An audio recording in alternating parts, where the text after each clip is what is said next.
Great, welcome to Mark Bajerski YouTube channel. Today we're going to talk about a really interesting subject and I'm going to try and narrow it down as best as possible so it's not a long-winded conversation. A lot of people get so bored after about 30 seconds. Oh dear. But anyway, let's get into it.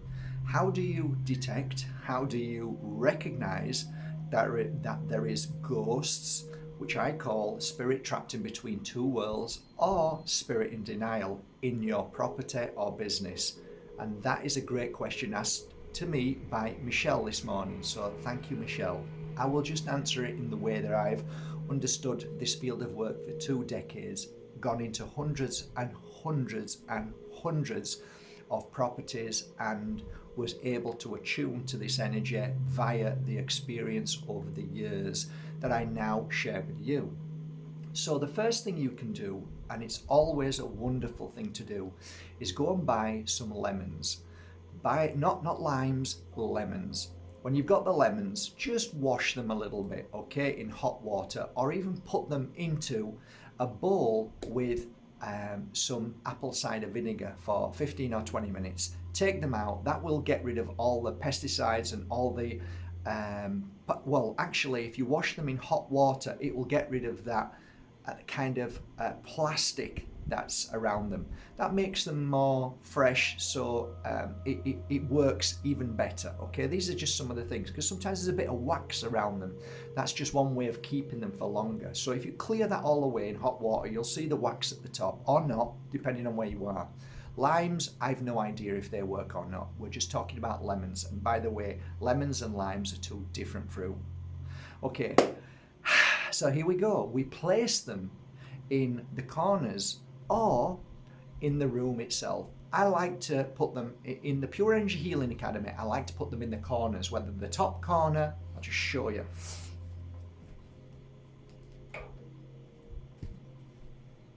Here's one in the top corner. This now is probably about 6 months old. So you can see that there was no negativity in this room. So the lemon has hardened up to a natural dry state. Okay, so put them all around the house and then just keep an eye and see if that lemon starts to get very negative energy. How do you know whether it's got negative energy? Because it normally starts to look as if it's going off, which normally gives a kind of pitted green or moldy looking effect on it, and sometimes the mold just takes over. As a side note, please do not inhale that powder. It is toxic. Don't touch it, throw it in the bin or put it into Mother Earth. She will cleanse and clear it away, no problem. That's one thing you can do. That is about negative energy in the house. The reason why I say this and what I've learned over the years is that if there is trapped spirit or ghost, normally their frequency and their energy vibration is very low, which means it's a dense energy, which means that it will normally send the lemon off. That's normally what happens, okay? So not always, because sometimes it might be your negative energy or somebody else who's coming to your house. This is just one simple way, okay? The other thing you can do, and now we're going more into deeper depth of understanding. Your energy is so powerful that if you are feeling happy or feeling really bad, your energy can cause frequency in that house and can move things and can break things. Yes, it can. Yes, it does. And it can change the frequency of radio, your computer. You can disturb the computer depending on the frequency you're vibrating at any given moment. So this is where you have to counteract it. You've got to try and narrow it down, okay, to figure out, is it me or is it spirit?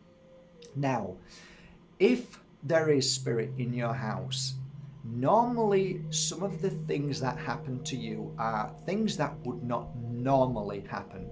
So what is your trademark? What do you do from day to day? How do you feel from day to day? What's your reactions from day to day?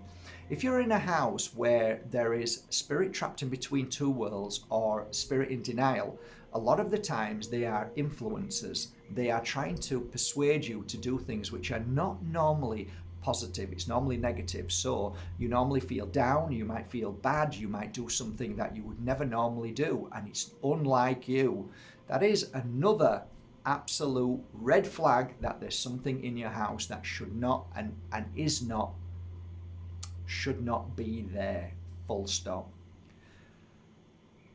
If for some reason something breaks in the house, if for some reason the taps start to run, if something weird happens in the house that you go, I didn't put that there, there is even times that spirit will move things and put things together. Moving things is normally the most powerful one. They just make things disappear or move them out of the way. That's another sign as well, but not always. For me, when I went into houses and somebody said to me, there's a ghost in this house, I would sit in silence in the middle of the room and try and connect. And you can try this as well. Spirit trapped in between two worlds is a different energy than our family in spirit. So it's a different energetic frequency. How do you know this? Easy.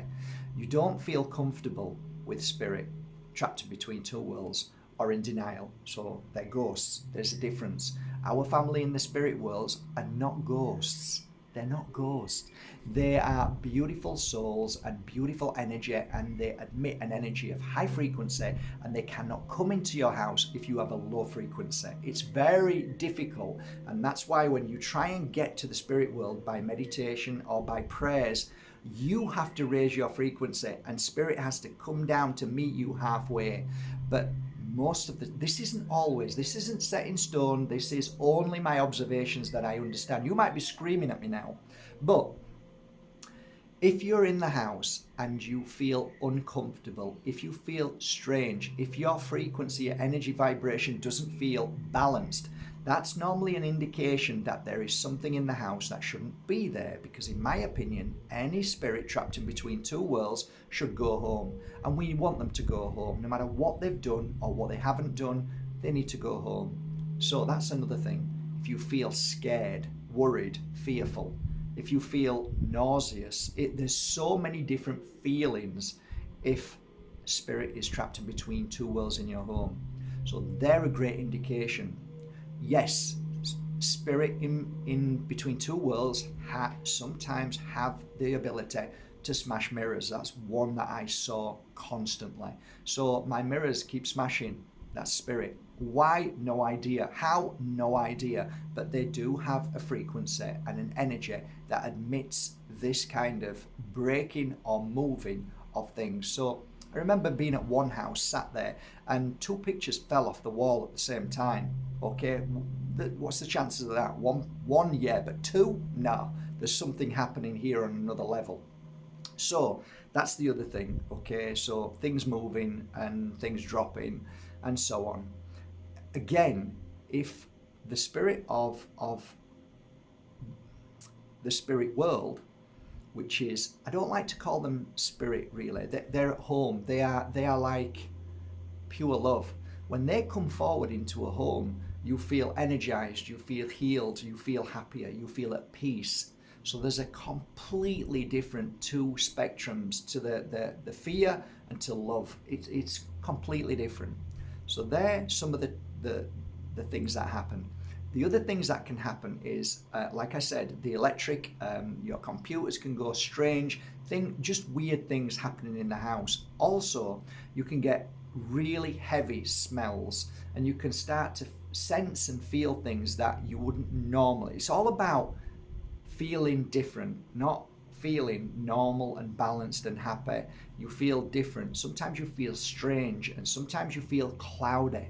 So sometimes when I'm working with spirit trapped in between two worlds, when I'm working in the presence of them, they sometimes bring this energy feeling like you're being pulled back and forth or pulled forward, and your balance will all go out, and it feels really weird in the room. Again, that's another pointer, a red flag that spirit's in the house. Now that you've detected them and you really think that there is spirit there, and you think that they may have affected your child or affected somebody in the house or yourself, how do you deal with that? I've got to be honest, there's only one thing that can deal with this.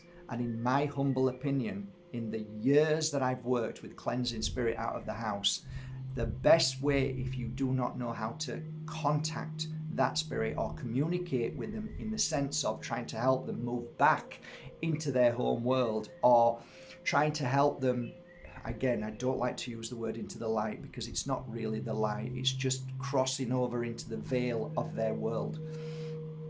The best way to do this, honestly, is sage all the rooms, the wardrobes, the drawers, saging the house fully. So by way of doing this, I have videos on my channel, right? Some of the most watched videos are up there. I actually put a video on the other day, but it's very simple. You get a wooden bowl. This is what I use, a big thick wooden bowl, and you fill it, crush it down with sage, dry sage, and then burn that sage. The most important thing to do is get the smoke in the house that there's so much smoke that you can't breathe. If you can't do it, you need to get your doggy out of the way, your cat's out of the way, but get somebody to do it who, like me, is strong enough to be happy to sage the whole house because my chest is okay. So you blow this in every single room, toilet, bathroom, every single room. If you've got an upstairs or an attic, fill it out with smoke. If you've got a cellar, fill it out with smoke. Basically, the spirit trapped in between two worlds can smell this and it affects them in some way, so they run away, okay? So you have to fill the whole of the house. Once the house is all filled, for some reason, that spirit trapped in between two worlds goes, it disappears, something happens. I don't know the transformation of that because I've never understood it, but I do know that when I've left the house after that, normally you would leave all the doors and windows closed, which I used to do, get everybody out of the house, all the pets out of the house, and in 1 to 2 hours come back, open all the doors and windows, and all that sage will cleanse the whole house anyway and make it wonderful. Even if you haven't got spirit trapped in between two worlds, it's one of the best things you can do for your family, for your health and your well-being. So once you've done that, you'll find that there is no issue at all with spirit trapped in between two worlds in that house or ghosts. But what is the most profound thing after you've done it is that the spirit from our spirit world can come and love you and heal you and make you feel great. And sometimes after a real sage of a house, and you've done it properly, spirit comes and works with you and helps you and connects with you, and it's overwhelming. Every time I've saged this place, after I finished, my mum and this beautiful lady next to her come forward and give me information, healing, a connection that I've never felt before. So please guys, this is valuable information. It is the only way, in my opinion, to getting rid of ghosts that may cause you harm in many ways, okay? Because they can influence, they can cause harm, they can do things that you wish they hadn't done. The house feels negative, you feel bad. Not always. There's been people who have said to me, Mark, I've got spirit trapped in between two worlds in my house, but I actually don't mind them. And I say, well, if you're happy with it, then that's fine. I'm not here to tell you what you should and shouldn't do. If you're happy, you're happy. But if you call me and say, look, I'm not happy anymore with this spirit, it's causing some issues. Okay, let's come in. I used to sit down and try and communicate with them and help them back into the light. Most of the time it worked, but I'd been trained in so many ways of helping spirit, and a lot of the times they wouldn't do it as well. So I had to use the sage. They wouldn't go into the light because of what they've been through in this world. So we can go down so many rabbit holes today, but listen, I have over 1,500 videos on this channel. There is wealth of free information about this. I hope it serves you well. Thank you so much, guys, for going to markbajerski.com and buying your authentic sage, incense, oils, crystals, and teas that heal us from parasites, and everything else on that channel, which is my books website, which is my books, and all the downloads. I hope you've enjoyed them. Have a great day. Good luck. Take care.